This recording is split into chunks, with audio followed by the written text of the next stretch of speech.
जो कल हुई परसों घटना हुई वो अकल्पनीय है। मैं मानता हूं कि इसमें थोड़ा फेलियर रहा है, लेकिन फेलियर यहाँ पे शासन प्रशासन का नहीं रहा है। तो ये तो सरासर गलत है। गलत करोगे तो गलत भुगतोगे। तो जो हुआ ठीक है, इसमें किसी को कोई वो नहीं है। और अपराध का अंत जो होता है वो अपराध से ही होता है। सबसे पहले तो ओवैसी का और ओवैसी फादर का इतिहास क्या है ये बताइए। ओवैसी फादर तो पाकिस्तानी सपोर्टर रहे, पाकिस्तान इस्लाम मुस्लिम लीग से रहे हैं, और ओवैसी की पॉलिटिक्स ही टिक रही है मुस्लिम को बनाने पर, जहाँ सहयोग के कोई काम नहीं होता। आज तक शाइस्ता परवीन अपराधी अगर नहीं होती तब तक हाजिर हो गई होती। हाजिर क्यों नहीं हो रही है? उनको किस बात का डर है? ठीक है ना। और जो अगर इनका लड़का असद अगर अपराधी नहीं था तो क्यों भागता? अगर वो आज सरेंडर कर दिया होता तो क्या गोली मारी जाती उसको? काउंटर हुआ तो उसका नहीं हुआ होता। अगर अपराधी जो नहीं है तो उसको कानून से डरने होती नहीं है। कानून से वो डरता है जो अपराधी है। इससे सही होता है कि आप अपराधी हैं। पूरा परिवार कोई फरिश्ता नहीं थे, अतीक एक माफिया थे। और माफिया का अंत जो होता है वो इसी प्रकार होता है जैसे हुआ। एक माफिया जब पैदा होता है तो उसके नाम की गोली बन जाती है। वो गोली अब चाहे उसको किसी पुलिस वाले ने मारी हो और चाहे किसी अपराधी ने मारी हो, लेकिन गोली से ही मरता है वो। तमाम हिसाब देख लीजिए, जितने भी हिस्ट्री में रहा है साहब देख लीजिए, अपराधी गोली से ही मारा गया है। ठीक है। दूसरी बात ये जो इसको सांप्रदायिक रूप देने की कोशिश की जा रही है ये सरासर गलत है। इसका सांप्रदायिक रूप देना कि मैं बिल्कुल विरोध में हूँ। मैंने खुद कहा था कि मेरी जब हत्या होगी तो उन्होंने कहा था या तो मुझे एनकाउंटर में मारा जाऊंगा, पुलिस मारेगी, या तो मेरे बीच का ही कोई व्यक्ति होगा। ये तो सभी अपराधी जानते हैं कि उनकी मौत कैसे होनी है। ये कोई आकाशवाणी उन्होंने नहीं करी है। ये तो सभी जानते हैं कि गलत किया तो गलत तरीके से मारा जाऊंगा मैं।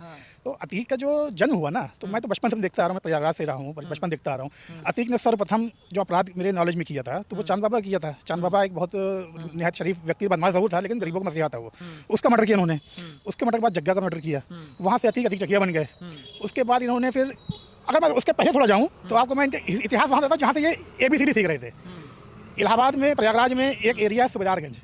आप जब चौफटका से सूबेदारगंज की तरफ बढ़ेंगे तो वहाँ पे एक कुआं था, वहाँ पे एक माल गोदाम भी था। तो वहाँ पे ये बैठते थे। अब बैठ करके वहाँ पर से रात में गुजरने वाले लोगों से लूटपाट हुआ करती थी। ये इनका पहला स्टेप था। उसके बाद फिर चांद बाबा का मर्डर, जग्गा का मर्डर, फिर अनगिनत कोई गिनती नहीं है। ठीक है। उसके बाद अब ये क्या करते हैं, इन्होंने किसी से मान लिया कि 10 रुपये लूट लिए, 10 रुपये में 10 पैसे गरीबों में बांट दिया। तो जो 10 पैसे गरीब ने पाया वो उनके लिए मसीहा हो गया। जो 9 रुपये 90 पैसे वाले जिनके लुटे हैं, 10 रुपये लुटे हैं, तो वो तो हो गए हैं। उनके पास क्या बीत रही है। अब किसी का कोई चीज़ ले लिया धमका करके। एक वक्त था कि अतीक की निगाह से लोग डरते थे, और एक वक्त ये भी आया कि अतीक को बोतल खींच के लोग मार रहे थे। तो समय का जो चक्र है ना वो घूमता रहता है, पहिया घूमता रहता है। अब महाभारत से आप देख लीजिए, महाभारत में सत्य और असत्य के मामला था सारा। ठीक है। भीष्म पितामह का इसका जीता जाता रूपांतर है, किस तरह हमारे जी जी जी जी। तो अब कृष्ण भगवान ने किसका साथ दिया? जिसके पास कुछ नहीं था, और जिसके पास सब कुछ था वो युद्ध हार गया। तो डिपेंड करता है कि जो व्यक्ति अपराधी है तो अपराधी के साथ जो हुआ सही हुआ या गलत हुआ।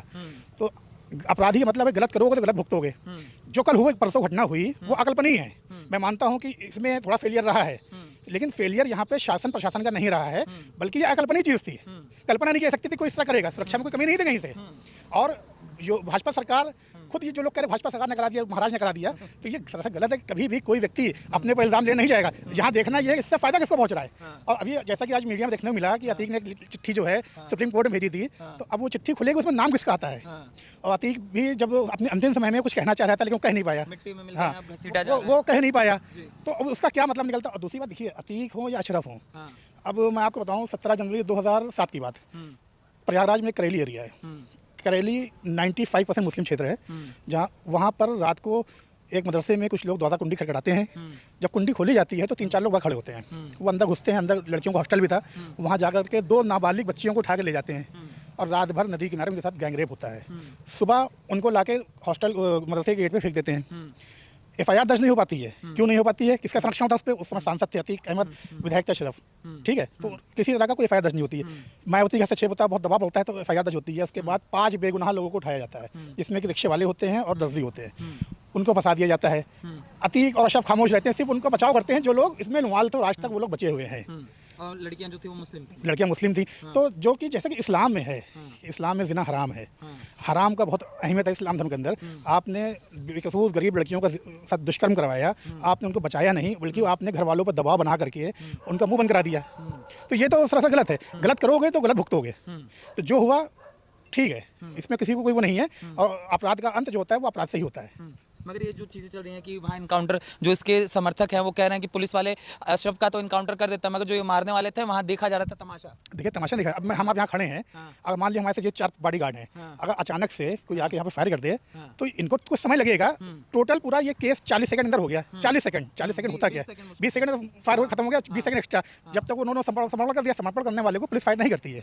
आधा समर्पण कर दिया तो पुलिस फायर क्यों करेगी? अभी फायर कर देती, कहते ये योगी जी के आदमी थे और उसको जो है इसलिए गोली मार दी इसको। तो मतलब चित्त भी मेरी, पट भी मेरा, ना खाते बनता है ना बोलते बन रहा है। तो ये तो गलत बात है, ये तो पॉलिटिक्स वाली बात है। सबसे ज्यादा अगर इस हत्याकांड से किसी को फायदा पहुंचा है तो वो फायदा पहुंच रहा है समाजवादी पार्टी को, और वो फायदा पहुंच रहा है बहुजन समाज पार्टी को। तो इसकी जांच होनी चाहिए कि इनका क्या कनेक्शन है। मगर ओवैसी का जो इसमें स्टेटमेंट है कि ताला लगा दीजिए जय श्री राम, फिर उनके नेता कह रहे हैं यही असली हिंदू राष्ट्र। सबसे पहले तो ओवैसी का और ओवैसी फादर का इतिहास क्या है ये बताइए। ओवैसी फादर तो पाकिस्तानी सपोर्टर रहे, पाकिस्तान इस्लाम मुस्लिम लीग से रहे हैं, और ओवैसी की पॉलिटिक्स ही टिक रही है मुस्लिम को बरगलाने पर। जितना मुस्लिम को बरगलाएंगे उतना दूसरी पार्टी को वोट उनकी तरफ जाएगा। तो ये तो ओवैसी की बात करिए नहीं। ओवैसी तो सिर्फ अपनी मुस्लिमों को लड़ाने का काम कर रहे हैं, मुस्लिमों को मरवाने का काम कर रहे हैं, इसके अलावा उनके पास कोई काम नहीं दूसरा। मगर वहाँ से कहा जा रहा है एक बीज बोया जा रहा है देश के अंदर, मुस्लिमों के खिलाफ ये बीज बोया जा रहा है, अति हिंदूवाद, जो हिंदू राष्ट्र बार बार बोला जाता है वो यही तो है। देखिए हिंदू राष्ट्र तो हिंदुस्तान है ही है। हिंदू राष्ट्र किसे कहते हैं? ये मुस्लिम राष्ट्र किसे कहते हैं? भाई हिंदू राष्ट्र तो ये है जो बहुसंख्यक हो उसका राष्ट्र है वो। या हिंदू बहुसंख्यक संख्या में है तो हिंदू राष्ट्र तो है ही है। अब किस तरह से हिंदू राष्ट्र कराया जाएगा? क्या मुस्लिमों को बाहर कर कराया जाएगा? ऐसा नहीं। मुसलमान कल भी यहाँ का नागरिक था, आज भी है, और जितने मुस्लिम हैं चैलेंज से कह सकता हूँ सबका डीएनए जो है वो आप देखेंगे तो हिंदू ही मिलेगा डीएनए। जी, मगर ये जो पूरी की पूरी परिकल्पना रही, चाहे असद वाला हो, इनकाउंटर पे भी तो कर रहे थे अखिलेश जी। ममता बनर्जी कह रही है वो तो स्तब्ध है, इस तरीके की कानून व्यवस्था देखो वो स्तब्ध। ममता बनर्जी के प्रदेश में डेली 50 लोग मारे जा रहे हैं, बेगुनाह मारे जाते हैं। वो उनकी सरकार वहाँ दबा देते हैं। और यहाँ पे जो कि अपराधियों सफाया अगर हुआ किसी तरह से अपराध है तो उसको अपराधी काउंटर किया गया।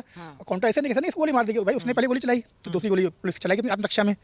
तो इसमें ममता बनर्जी का बयान की बिल्कुल मैं निंदा करता हूँ। अपना राज संभाल नहीं पा रही है, प्रदेश में दखल दे रही है। उनका सपना है दिल्ली में बैठना, तो जो कि कभी हो नहीं सकता पूरा। मगर आप जो कह रहे हैं रामगोपाल यादव आजकल चर्चा में है, वो तो बयान दे रहे हैं कि माफिया, अतीक अहमद कोई माफिया नहीं है, ये तो मीडिया ने उनको माफिया बना रखा है। एक में तो सजा हुई थी। देखिए उनकी नज़र में तो पूरे समाजवादी पार्टी फरिश्ता है, फरिश्तों का गढ़ है। समाजवादी पार्टी में कौन बदमाश नहीं है? समाजवादी पार्टी जब सरकार थी तो आम नागरिक, आम महिलाएं क्या रोड चल पा रही थी? जिसको देखो उठा लिया थे, गाली गलौज लूटपाट आज दिन का मामला था। ये अतीक का जो मैटर हुआ था, ये जो मदरसा कांड हुआ था, उसमें मुलायम सिंह की सरकार थी। मुलायम सिंह एक बार उन बच्चियों के घर मिलने तक नहीं गए थे, और उनको वोट चाहिए मुसलमानों का। तो सपा तो बिल्कुल यादववाद पार्टी है, परिवारवाद पार्टी है, उसके अलावा उनके पास कुछ नहीं है। उनका काम मुसलमानों को भला। आज ये बताइए सपा सरकार में रही, सपा सरकार में यादवों के अलावा मुसलमानों को क्या भला हुआ? मायावती सरकार रही, SC ST के अलावा किसका भला रहा? मुसलमानों कौन से पद पे आज बैठे हुए? सबसे ज़्यादा सरकारी नौकरी में अगर कोई किसी सरकार में मुसलमान है तो वह भारतीय जनता पार्टी